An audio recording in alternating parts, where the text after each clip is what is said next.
All the mainstream media are discussing the situation in Ukraine today, but most viewers have a vague idea of where and why it all started, even mistakenly believing that the war began in 2022. We will dispel certain myths and reconstruct the full chronology of events, starting with the establishment of Ukraine's independence and sovereignty. In our documentary, we will explore the origins of the challenges, beginning with the establishment of Ukraine's independence and leading up to the momentous date of February 24. And join us on this enlightening journey as we unravel the events that shape the course of Ukrainian history. Make sure you got yourself a cup of tea or coffee. We are starting.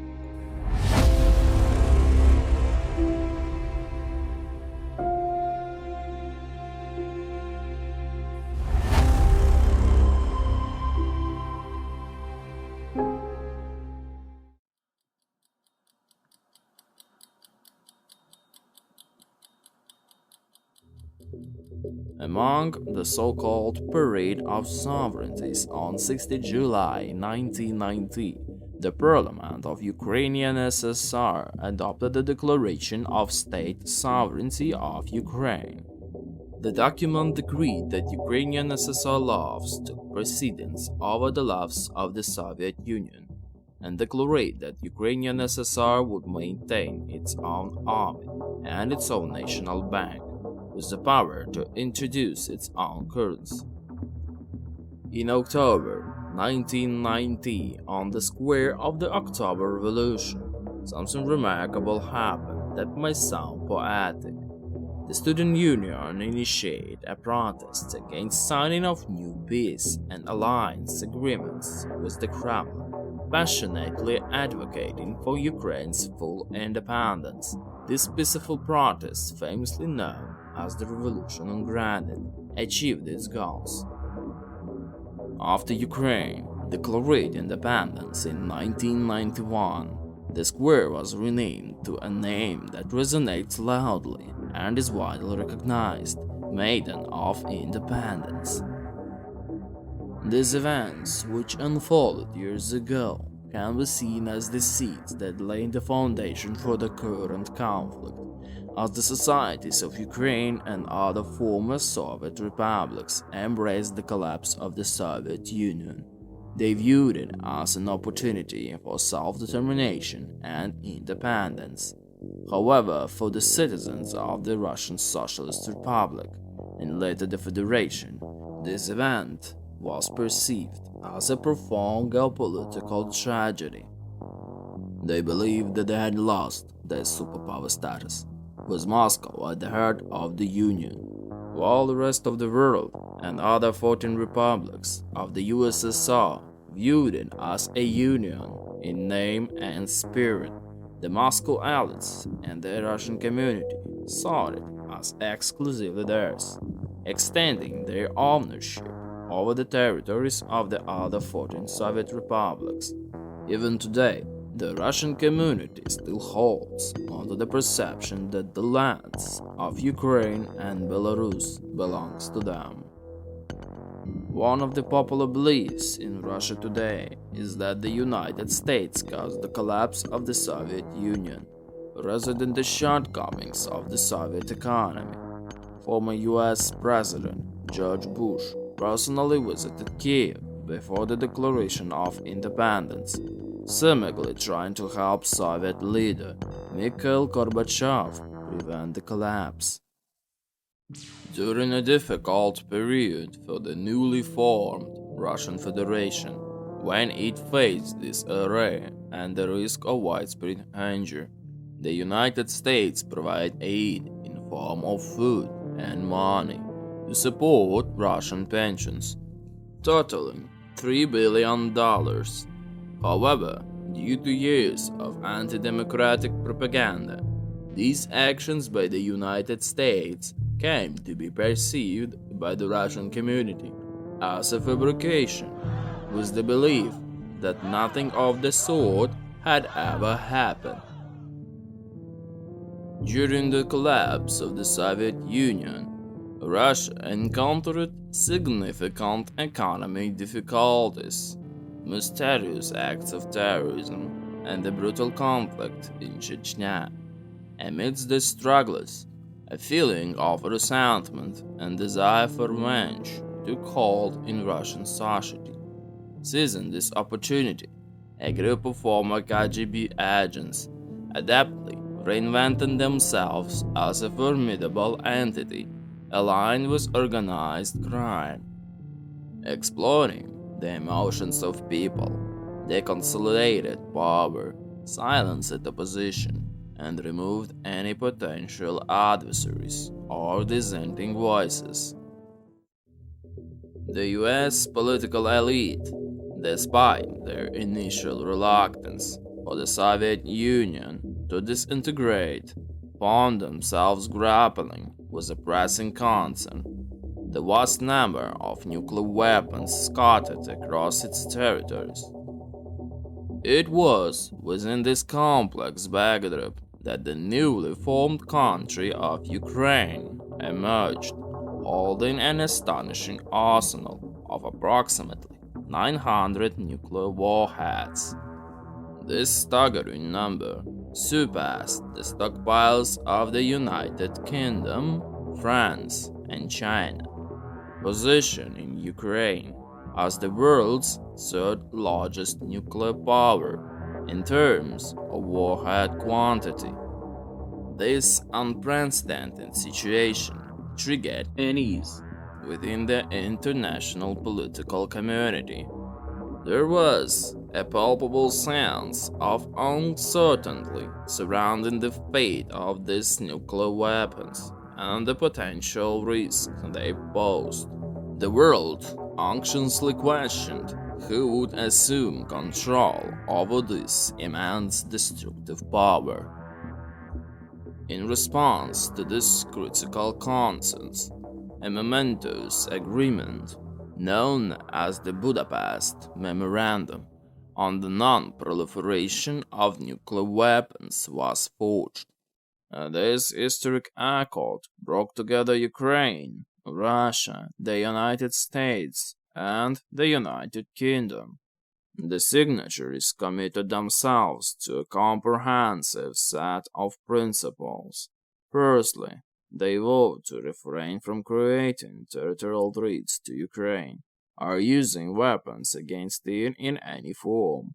Secondly, Ukraine made the momentous decision to surrender its entire nuclear arsenal to the Russian Federation.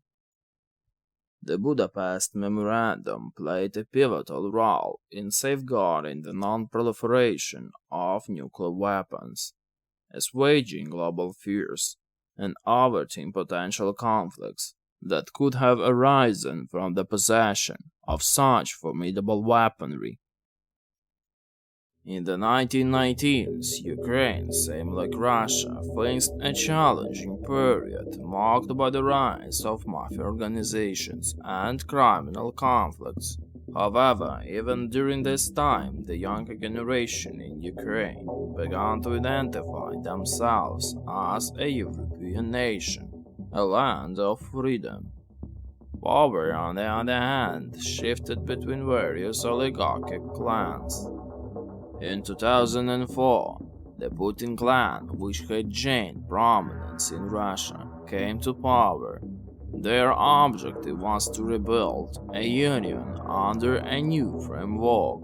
To achieve this, they thought to place their people in positions of leadership in the former Soviet republics.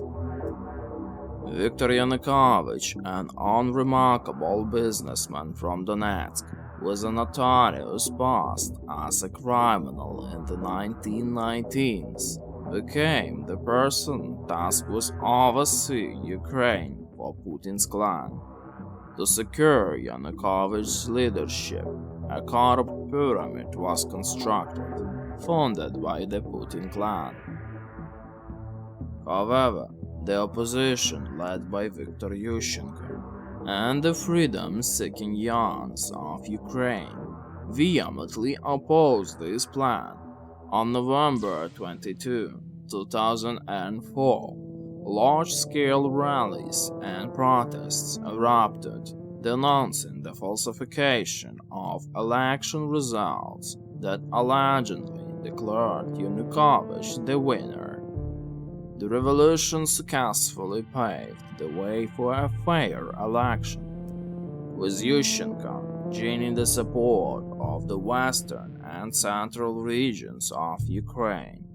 However, Yanukovych still enjoyed significant backing, particularly from the Russian-speaking parts of Ukraine, where communist and pro-Russian ideas prevailed.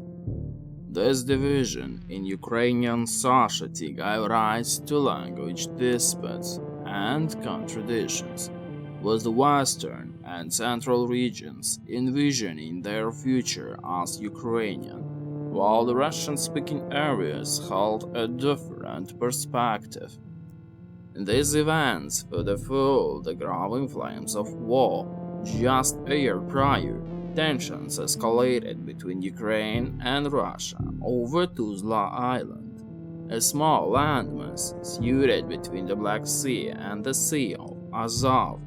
Both countries claimed ownership, resulting in a dangerous standoff. Russia's construction of them provoked Ukraine, leading to the deployment of military forces and heightened concerns of possible war. As the crisis escalated, the international community intervened to find a peaceful solution. After months of negotiations, Russia and Ukraine agreed to dismantle the dam, easing tensions and highlighting the complex relationship between the two countries and unresolved territorial issues stemming from the dissolution of the Soviet Union. Months later, the parliaments of both countries eventually approved the agreement on the state border between Russia and Ukraine, which had been previously signed by their leaders prior to the conflict over the island.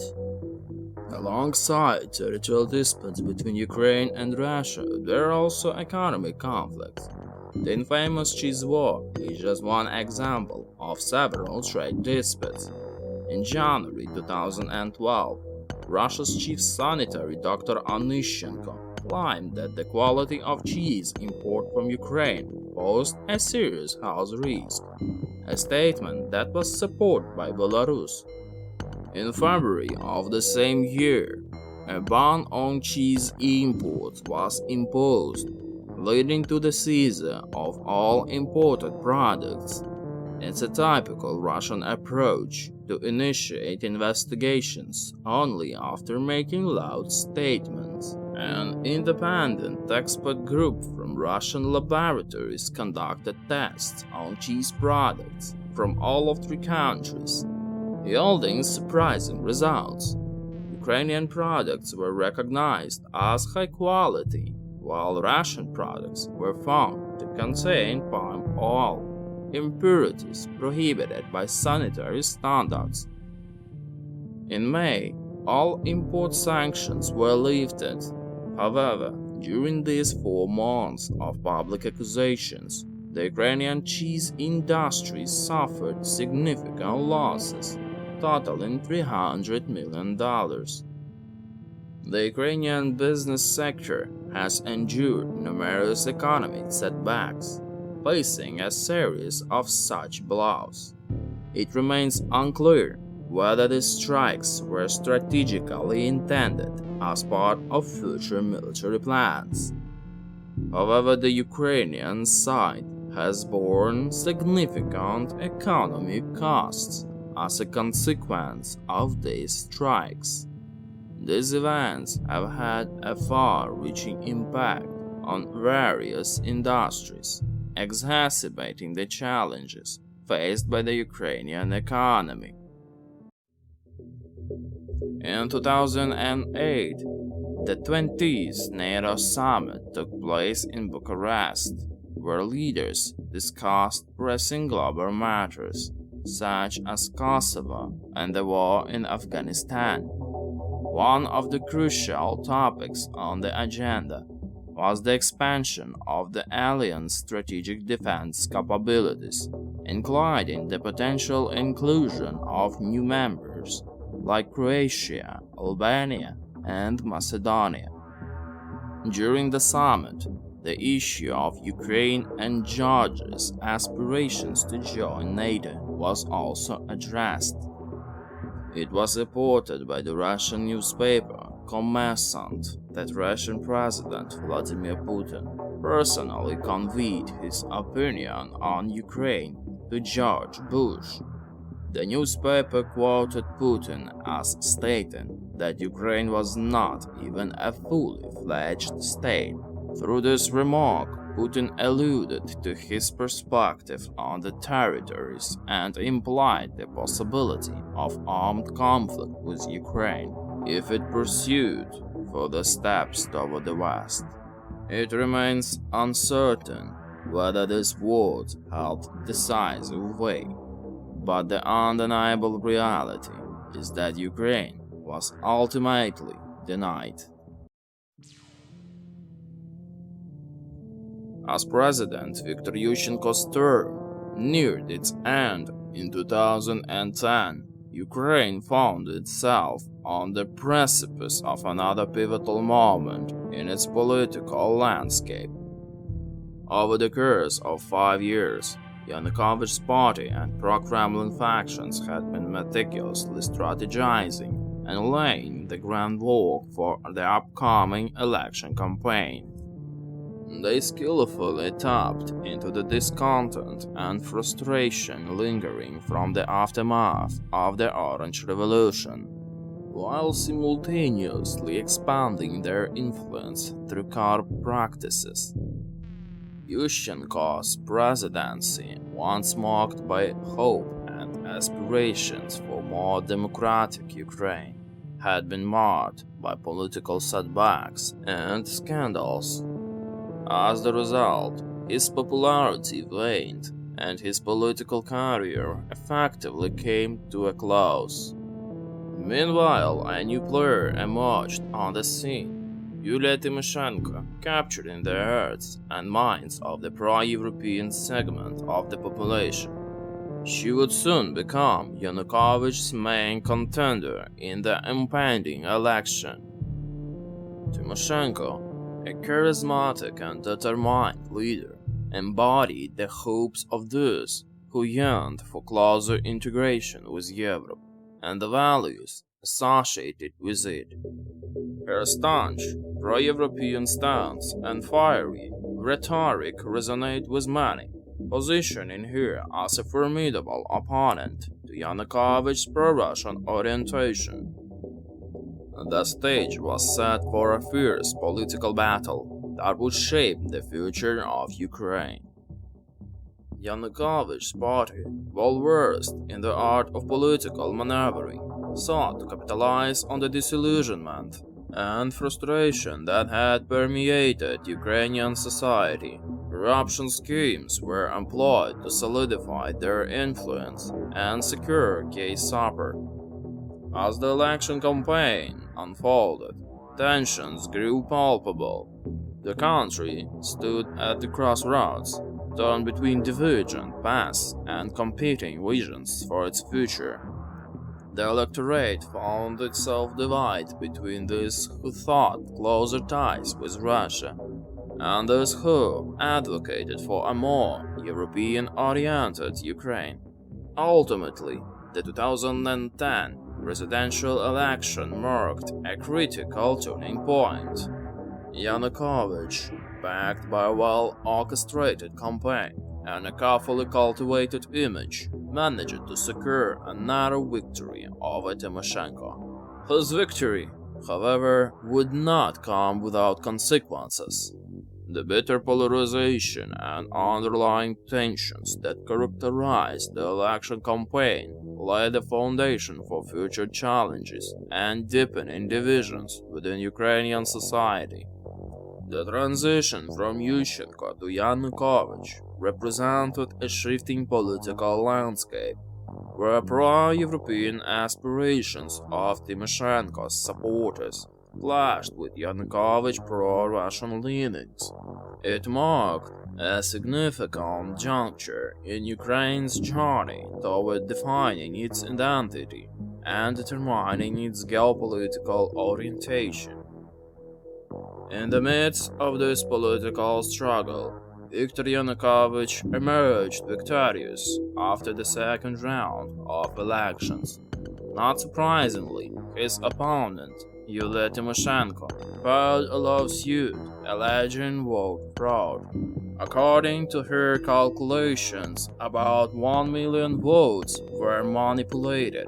Tymoshenko's appeal was rejected by the court, and the leaders of several countries had already congratulated Yanukovych on his victory.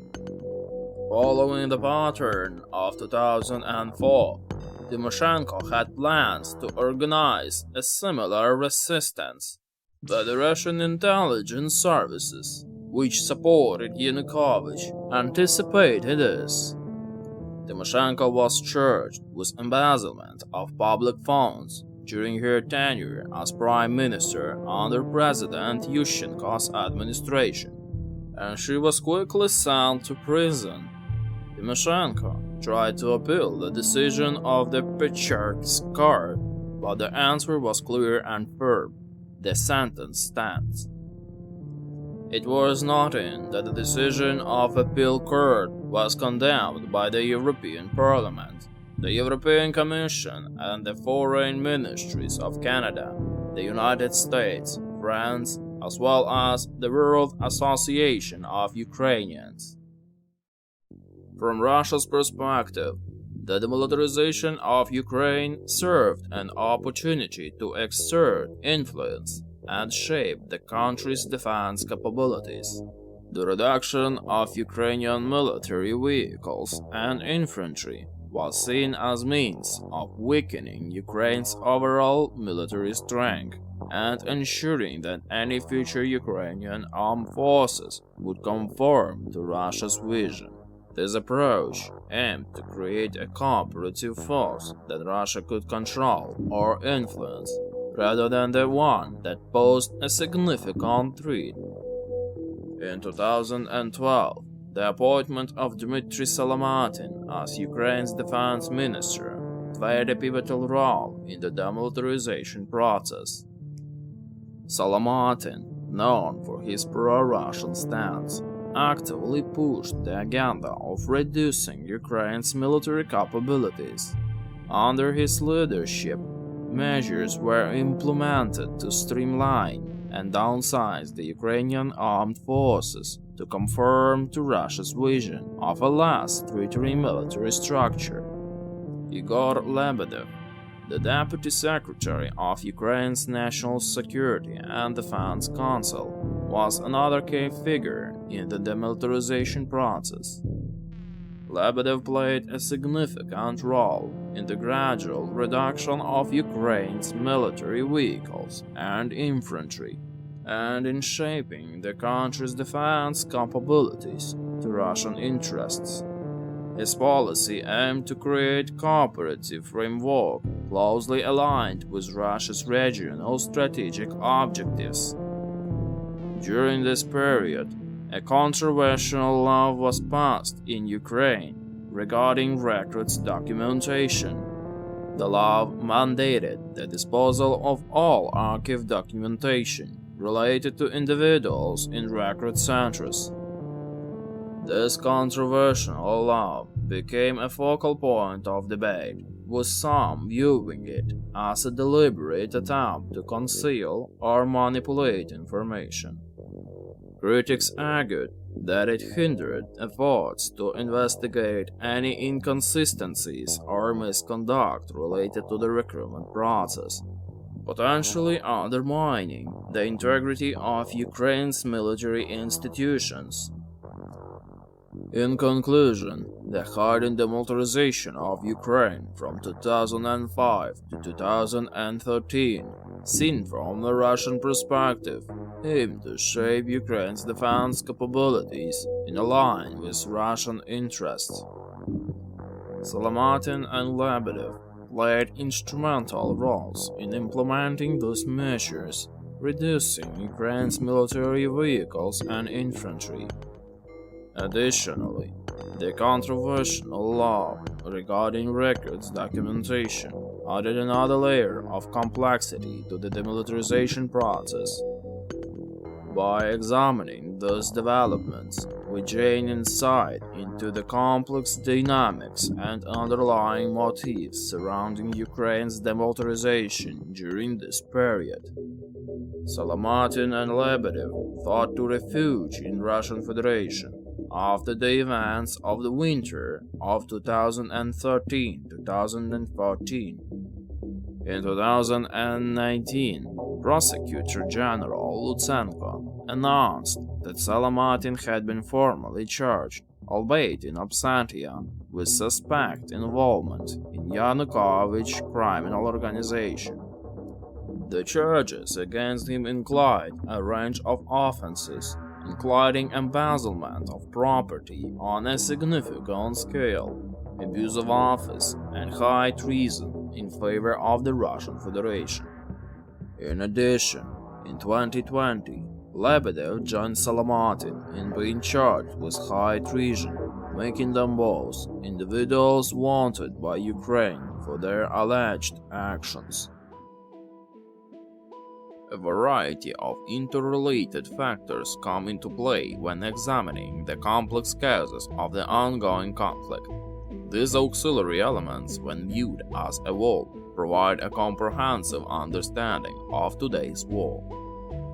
The Kremlin's perspective becomes apparent, drawing parallels to the events of 1917, when the fall of the empire resulted in Russia relinquishing control over vast territories. Subsequently, the Red Movement undertook the daunting task of reconstructing the empire, both territorially and ideologically. This endeavor led to a conflict that pitted the Red Movement against the Ukrainian People's Republic, followed by the USSR war with Finland. In addition, the annexation of the Baltic states figured prominently in these anomalous events. After the dissolution of the USSR, which was an empire in its own right, the Kremlin came to regard it as its last empire. In this regard, the current Putin administration has taken on the task of reassembling the empire, similar to their perception, to reclaim what was lost.